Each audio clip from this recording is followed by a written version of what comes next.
నేను మీతో ఒక యథార్థం చెప్తున్నా. ఇతర రాష్ట్రాలలో జరిగే పెళ్లిళ్ళు యథాశాస్త్రం ఉంటాయి. అందుకే ఇన్ని ఫెర్టిలిటీ సెంటర్స్ లేవు. నేను కర్ణాటక, కేరళ ఈ రాష్ట్రాల్లో ఎన్నో క్షేత్రాలు పర్యటించాను. ఫెర్టిలిటీ సెంటర్స్ ఇన్ని కనపడవు.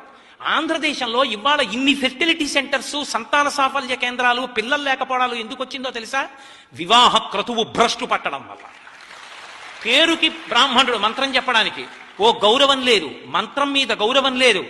పెళ్లి చేసుకునేటప్పుడు అర్థం పర్థం లేకుండా నురగలు కొట్టుకోవడం, అసహ్యకరమైన పదార్థాలు తలల మీద పోసుకోవడం, ఎంతసేపు వీడియో పిచ్చి, కెమెరా పిచ్చి.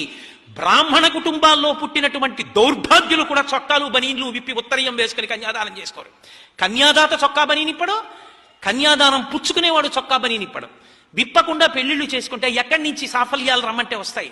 ఒళ్ళు దగ్గర పెట్టుకుని వేదం చెప్పిన ఆచారకాండ పాటించలేవు. చంకలో సెగ్గెడ్డేస్తే చొక్కా బని నిప్పుకుని 10 రోజులు తిరుగుతావే సెలవు పెట్టి. ఏం పెళ్లిలో కన్యాదానం చేస్తూ 10 తరాలు పైన 10 తరాలు కింద తరిస్తాయి. ఉత్తరీయం వేసుకుని కన్యాదానం చేయడం నీకు చేత కాదు? ఏ చొక్కా బని నిన్ను ధరిస్తాయా, నీ ముందు తరాల వాళ్ళను ధరిస్తాయా? ఎందుకు వేసు కన్యాదానం చేస్తావు? అడిగేవాడు లేడనా? పరమాచార్య స్వామి శరీరం విడిచిపెట్టారనే. కాబట్టి శాస్త్రము మీద మక్కువ అంటే మక్కువ.